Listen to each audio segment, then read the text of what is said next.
Converting your welder from gas to flux core. How hard is it? In this video, we're going to find out. So to get things kicked off here, I just want to say, and you guys, if you've been around the channel long enough, you know that I am no welder. I'm usually a zzz. Yeah, that'll kind of hold. It's one of those things, I've been around it a bunch, but I've never actually have done a lot of it myself. So I wanted to learn how to do that. And part of learning how to do that is, well, obviously getting a welder and then using it. What we have here is an old Craftsman welder. This one was given to me, but it was one of those things for me to constantly get this argon tank filled, finding a place that will fill them, and just the cost of doing that.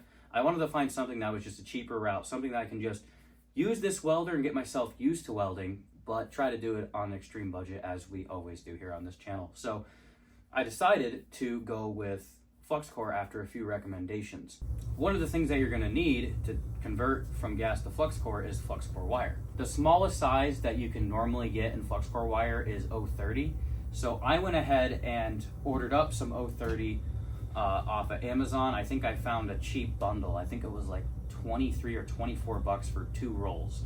And what are these? These are the 2-pound rolls. So you can set yourself up with a pretty decent amount of wire for pretty cheap. The other thing I had to do was go buy tips, so I went ahead and bought tips. So we have the 030 tips and we have our 030 wire. There is some changes that we do have to make in the welder as far as changing the polarity, but as far as everything else goes, it should just be an easy setup. So we're gonna take you through that setup and see how it works. So here's your 2 different tips. This one was the original one that was in the welder. This is the 023. And basically what that size means is the size of the hole. So the 023 is going to be a little smaller than the 030, same as the wire. So as you can see here, looking at your hole, this hole is just a little bit bigger than that one. So for the setup here, I already have the correct tip inserted into the gun, if I can find where the gun is. So there's our new tip. So that just goes in like that, and then you have your collet that goes out around it. I'm gonna leave it off because I do need to feed the wire through it, and I'm not sure how to do that yet, so we'll leave it apart for the moment. But I do know that your wire spool goes inside the welder here on this rail here, and then you have your whole mechanism over here for how it needs to be fed through and ran. Nice part is you get directions and you got stuff that tells you. I think a lot of times too, if you're looking for specific things, it'll tell you your consumables. Yeah, consumables are over here for what you need. Then obviously it even says flux wire here. And then the nice part is it actually shows us how to switch our polarity. So that's pretty nice. So we'll go ahead and we'll get our wire in here. Like I said, the nice part is they have instructions already here ready for you to go. So this guy should slide on like that. Okay, does the wire need to be facing a certain direction? I feel like it needs to spool out that way. That makes sense. Sure, we'll wing it. And then that is gonna get fed into there. And now there is, on this wheel, I think we might have to switch it around to accept the other size. On this wheel here, it tells you where you need your sizes. So right here it says 030, and then it also says 035, so it can accept both wires on this side of the wheel. And then on this side it can do 024, it just says 024. So you can see how your groove is a little smaller here, and then this one's bigger. So basically we need this wheel on the outside. This flipped, I believe, I might have messed this up before, but this needs to come up and off. Oh, hey, look, maybe it'll go on now. Make sure the right side is oriented. Oh yeah, bingo, baby. Sometimes you gotta look, you gotta look. Maybe we need to leave this up so we can get our wire in there. I might have to take the tip out and insert it into the tip and then screw the tip on. Seems like a general assumption.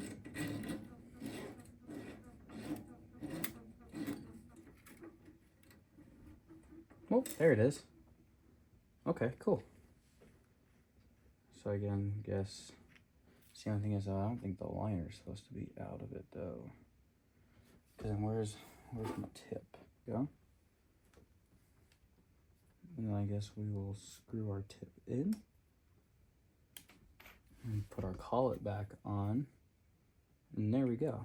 All right, we got our wire set up. Now we're gonna switch our polarity. So for this welder specifically, there are my instructions. So there's this copper jumper, which is this plate here, and then our ground wire. So basically what needs to happen is our ground wire needs to go up top. So ground wire up to the top here, and then this plate needs to switch to down here. Some welders are gonna be different. I've seen them where they just have 2 leads and you just have to flip the leads. This one is a little different. This one's a little older, so we'll go ahead and we'll get this bolt all the way out. So this bolt retains the copper plate into this base here, and then there's just a washer and nut that goes on the top. So I will pull that nut out all the way, and our copper jumper will come off. I already have the nut off for the ground, so the ground is going to come up to here now. It's going to come up to our top one here if I can finagle it. It's hard to do it with one hand and holding the camera at the same time. Ground is up top now. Go ahead and get our washer and nut started. I find it difficult to do stuff with one hand sometimes, but so our ground is now up top. I'll go back and tighten that, snug that up later. And then this jumper here is going to come off of the bottom here and go into that top. This might have to actually, okay.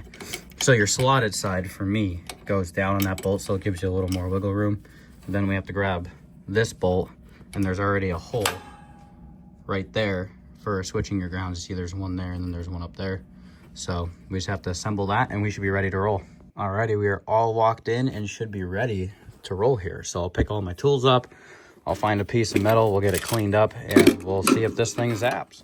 We've got a thin piece of metal here. You can tell I've already been testing it. I wanted to get the wire speed and the heat setting right. So because this is so thin, you're not going to want to put as much heat into it. So I have the heat setting turned all the way down to 1.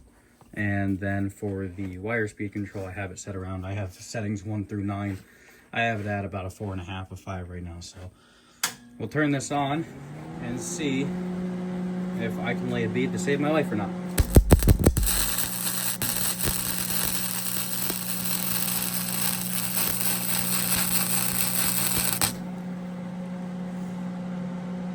Not bad. So obviously I'm probably not doing any of the actual methods correct, but the fact that I can actually weld here is pretty cool.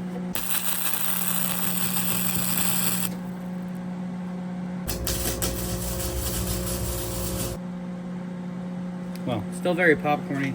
The metal's probably not perfectly clean, and I also have no idea what I'm doing, so. But it works. And I tell you what, in my opinion, this is gonna be the best way for me to learn, because I can buy this wire, 2 rolls of it for, you know, 23 bucks. Not have to worry about burning up gas. And the only thing I got to worry about paying is my electricity bill. I'm pretty ecstatic with that. Like I said, I got a lot of work to do. So if you guys have any tips on how to get better at this, or any information on what I can do, or where I can find some information, if there's any good guys out there on the internet that got some good videos, by all means, send them my way. I'd definitely be curious in watching them, because as you can see, this is all garbage. But it works, and that's what matters to me. Well, there you have it. We converted our welder from gas to flux core. Obviously, I'm no welder. You guys can tell that. I think maybe in my entire lifetime, I might have 4 to 5 hours of welding time under my belt. So definitely a lot of practice needs to be had. And like I said, if you guys have any tips, let me know. I'm just getting into this, just trying to learn how to weld. But I thought this video was of value for guys that are switching their welder from gas or to flux core, or are thinking about it and looking at some different price points. But again, I'm happy that I can just go to town now, because the best way to learn is by practice. And as you can tell, I need a lot of practice. So hope you guys did get some value out of this. If you don't mind, go ahead and subscribe. I would appreciate that. Get out in the shop and start wrenching on your projects, ladies and gentlemen. Your dreams will not work unless you do. If you got a project that you're working on, let me know down in the comment sections. I'd love to hear about it. But with that being said, we'll see you guys in the next video. Thank you guys so much for tuning in to Boney Revivals. Take care.